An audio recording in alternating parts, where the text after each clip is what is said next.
Job లేక ఇబ్బంది పడుతున్నారా? అయితే మెడికల్ కోడింగ్ మీకు మంచి ఆప్షన్. వెంటనే కాల్ చేసి కోర్సులో జాయిన్ అవ్వండి. వాగర్థావివ సంపృక్తౌ వాగర్థ ప్రతిపత్తయే జగతః పితరౌ వందే పార్వతీ పరమేశ్వరౌ. ఆదిత్యాయ చ సోమాయ మంగళాయ బుధాయ చ గురుశుక్ర శనిభ్యశ్చ రాహవే కేతవే నమః. శృంగేరి జగద్గురు పీఠాధిపతులకి, కంచి పీఠాధిపతులకి నమస్కారములు తెలియచేసుకుంటూ కార్యక్రమాన్ని ప్రారంభిద్దాం. వీక్షించేటువంటి ప్రేక్షకులకి ముందుగా వైశాఖ పౌర్ణమి శుభాకాంక్షలు. ఇప్పుడు మన కార్యక్రమంలో ఈ వైశాఖ పౌర్ణమి యొక్క విశిష్టత, అలాగే ఈ వైశాఖ పౌర్ణమి సందర్భంగా మనం పూజా విధానం ఏ విధంగా చేసుకోవాలి, ఆచరించవలసినటువంటి దానాది కార్యక్రమాలు, అన్నిటికంటే ముఖ్యంగా ఈ రోజున నరఘోష, నరదృష్టి, నరబాధ, ప్రయోగ బాధ నుంచి బయటపడాలంటే ఈ రోజున విధిగా ప్రతి మానవుడు కూడా ఆచరించవలసినటువంటి స్నాన విధానం, ఏ విధంగా స్నానం చేయాలి, ఈ వైశాఖ పౌర్ణమికి మాత్రమే ప్రత్యేకంగా చెప్పబడినటువంటి విధానము మనం తెలుసుకునే ప్రయత్నం చేద్దాం. వైశాఖ పౌర్ణమి అందరికీ తెలిసిందే. ముఖ్యంగా కార్తీక పౌర్ణమి శివ సంబంధంగా ఎంత ప్రాముఖ్యత కలిగి ఉందో అంతే విధంగా వైశాఖ పౌర్ణమి విష్ణు సంబంధముగా ప్రాముఖ్యత కలిగినటువంటిది. విష్ణు సంబంధంగా ఉన్నటువంటి అల్వాళ్లలో ప్రముఖుడైనటువంటి నమ్మళ్వారు జన్మించినటువంటి రోజు ఈ వైశాఖ పౌర్ణమి. అంతేకాకుండా విష్ణువుకు సంబంధించినటువంటి అవతారాలలో కూర్మ అవతారం, అనగా క్షీరసాగర మథనానికి బేస్గా ఉన్నటువంటి కూర్మము అవతార స్వరూపము ఈ రోజున జన్మించింది. ఇంతకు ముందు రోజున వైశాఖ శుద్ధ చతుర్దశి నరసింహస్వామి అవతార స్వరూపమైతే, ఈ వైశాఖ పౌర్ణమి మరుసటి రోజున, అనగా చతుర్దశి మరుసటి రోజు వచ్చే వైశాఖ పౌర్ణమి కూర్మ అవతారము. అందుకనే మనకు శ్రీకాకుళం జిల్లాలో ఉన్నటువంటి శ్రీకూర్మంలో ఈ రోజున విశేషంగా పూజాది కార్యక్రమాలు జరపబడతాయి. అంతేకాకుండా ఎక్కడ విష్ణు సంబంధమైనటువంటి దేవాలయాలు ఉన్నా ఆ విష్ణు సంబంధముగా ఈ రోజున విశేషమైనటువంటి కళ్యాణాలు, స్వామివారికి పూజాది కార్యక్రమాలు జరపబడతాయి. అన్నిటికంటే ప్రధానంగా సింహాచల క్షేత్రంలో ఈరోజు స్వామివారి కళ్యాణం జరపబడుతుంది. ఇక మనకందరికీ తెలిసిందే, 27వ తారీఖు ఏప్రిల్ 27వ తారీఖు రోజున వచ్చినటువంటి ఏకాదశి, మోహిని ఏకాదశి అని అంటాం. ఆ రోజున అన్నవర క్షేత్రంలో స్వామివారికి విశేషంగా కళ్యాణాలు, స్వామివారికి విశేష పూజలు జరిగాయి. ఆ రోజున జరుపుకోలేనటువంటి వాళ్ళకి ఈ వైశాఖ పౌర్ణమి సందర్భంగా తప్పకుండా సత్యనారాయణ స్వామి వ్రతాన్ని ఆచరించమని శాస్త్రం. కాబట్టి సత్యదేవుని కళ్యాణం ఈ రోజున కూడా జరిపించుకోవచ్చు. విధిగా సత్యనారాయణ స్వామి వ్రతాన్ని కూడా ఆచరించినట్లయితే విష్ణు యొక్క అనుగ్రహం కలుగుతుంది. ఈ రోజున ప్రధానంగా విష్ణువుని, లక్ష్మీ సమేతుడైనటువంటి విష్ణు విగ్రహానికి కానీ చిత్రపటానికి కానీ తులసీమాల వేసి లక్ష్మీ అష్టోత్తరము, అలాగే విష్ణు సహస్రనామ పారాయణం చేసి పంచోపచార విధానంగా లేదా షోడశోపచార విధానంగా పూజ జరిపి స్వామివారి అష్టోత్తరముతో అర్చన చేసి చక్కగా అభిషేకము జరిపించి నైవేద్యముగా ఆవు పాలు, దానిమ్మ పండ్లు నైవేద్యంగా పెట్టి, అవకాశం ఉంటే ఆ రోజంతా కూడాను ఉపవాసం ఉండవచ్చు. అంతేకాకుండా బుద్ధుడు జన్మించిన రోజు కూడా ఇది. ఈ వైశాఖ పౌర్ణమికి సందర్భంగా మరొక ప్రాముఖ్యత ఉందండి.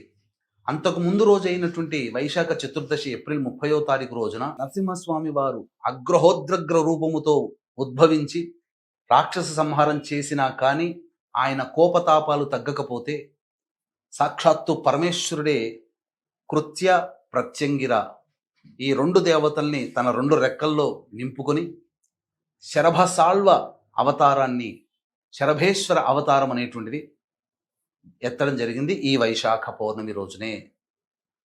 కాబట్టి ఇది చాలా మహిమాన్వితమైనటువంటి రోజు అని చెప్పడంలో ఏమాత్రం సందేహం లేదు. ఇక ఈ రోజున చేయవలసినటువంటి దానాల గురించి మీకు తెలియచేస్తాను. ముఖ్యంగా ఈ రోజున చేయవలసినటువంటి దానాలలో ఉదక కుంభదానము, రాగి కలశములో కానీ లేదా మట్టి పాత్రలో కానీ శుద్ధమైన నీరును నింపి అందులో పచ్చకర్పూరము, జాజికాయ, జాపత్రి, ఇలాచి, కుంకుమ పువ్వు ఇవన్నీ వేసి పుష్పములు, 2 పుష్పములు వేసి, అలాగే ఈ ఉదక కుంభదానముతో సహా చెప్పులు, గొడుగు, వస్త్రము, మిఠాయిలు ఇవన్నీ కూడా, విసనకర్ర ఇవన్నీ కూడా బ్రాహ్మణుడికి దానం చేస్తే విశేషం. లేదా అవసరం ఉన్నటువంటి అనాథలకైనా అభ్యాగులకైనా ఈరోజు దానము చేయండి.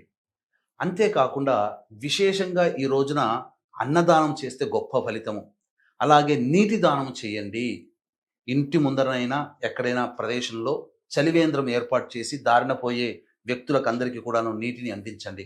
లేదు ఒక రూ. 100 మీ దగ్గర ఉన్నా లేదా రూ. 500 మీ దగ్గర ఉన్న ఆ యొక్క వాటర్ బాటిల్స్ వస్తాయి చిన్నవి. అవి వచ్చే పోయే వ్యక్తులకి ఎండ సమయంలో కనుక దాహార్తిని కనుక మీరు తీర్చినట్లయితే తప్పకుండా ఈరోజు చేసినటువంటి పుణ్యఫలము అనంతమైనటువంటి ఫలితం ఇచ్చి మీరు జన్మ జన్మల నుంచి చేసుకున్నటువంటి పాపకర్మ అంతా కూడా తొలగిపోతుందని చెప్పడంలో ఏమాత్రం సందేహం లేదు ఈ దాన కార్యక్రమాలు చేయడం ద్వారా. అయితే విశేషంగా ఈ రోజున స్నానం ఆచరించే విధానం గురించి మనం తెలియచేసుకుందాం.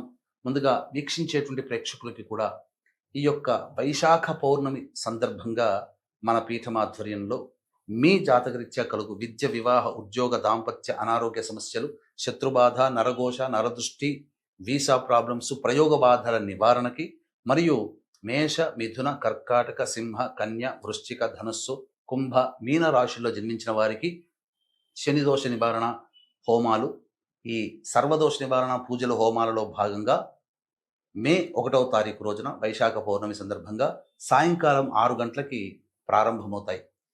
ఈ కార్యక్రమంలో నమోదు చేసుకున్నటువంటి వాళ్ళకి శక్తిపాతం చేసినటువంటి కరుంగలి మాల ఇవ్వడం జరుగుతుంది. అవకాశం ఉన్నటువంటి వాళ్ళు మే 1వ తారీఖు సాయంకాలం 5 గంటల లోపల ఈ కార్యక్రమంలో మీ గోత్రనామాదులు నమోదు చేసుకోవచ్చు. ఇక విధిగా స్నానం ఆచరించబడినటువంటి సందర్భంగా ఎప్పుడు కూడా సముద్ర స్నానము చేయకూడదు. ఎందుకంటే తన దారికి అడ్డు వచ్చాడనే ఉద్దేశంతో కోపోద్రిక్తుడైనటువంటి అగస్త్య మహాముని సముద్రాన్ని మింగివేసినటువంటి సందర్భంగా తిరిగి సముద్రుడు వేడుకోగా వదిలివేసే మార్గము అతని పురీషనాళము ద్వారా బయటపడ్డది. ఈ పురీషనాళం ద్వారా బయటపడడం ద్వారా సముద్రము ఉప్పగా మారింది. అప్పటి నుంచి అందుకనే తాగడానికి ఆమోదయోగ్యము కాదు. అందుకనే ఎల్లవేళలా అపవిత్రమవుతాం సముద్ర స్నానము గనక చేసినట్లయితే. అందుకే సముద్రము దాటి వెళ్ళినటువంటి వ్యక్తికి మళ్ళీ తిరిగి వచ్చిన తర్వాత ప్రాయశ్చిత్తాలు చేసుకోవాలని చెప్పి శాస్త్రం. అందుకే మనం సముద్రం దాటకూడదు. కానీ ఈ సముద్రుడు అపవిత్రుడైనటువంటి కారణం చేత వేడుకోగా కొన్ని ప్రత్యేకమైనటువంటి పర్వదినాలలో ఈ సముద్ర స్నానం ఆచరించడం చెప్పబడింది. అటువంటి పర్వదినాలలో మహిమాన్వితమైనటువంటిది వైశాఖ పౌర్ణమి. ఈ వైశాఖ పౌర్ణమి సందర్భంగా సముద్ర స్నానము విధిగా ఆచరించాలి. అయితే ఎవరైతే నరఘోష, నరదృష్టి, నరబాధలతో ఇబ్బంది పడుతున్నారో, సమస్యలతో ఇబ్బంది పడుతున్నారో, ప్రయోగ బాధలతో ఇబ్బంది పడుతున్నారో అటువంటి వాళ్ళు కరక్కాయ తీసుకొని సముద్రానికి ఎదురుగా ఉండి క్లాక్ వైజ్ డైరెక్షన్గా 3 సార్లు, యాంటీ క్లాక్ వైజ్ డైరెక్షన్గా 3 సార్లు తల చుట్టూ తిప్పి ఆ సముద్రంలో వేసి సముద్ర స్నానం ఆచరించండి.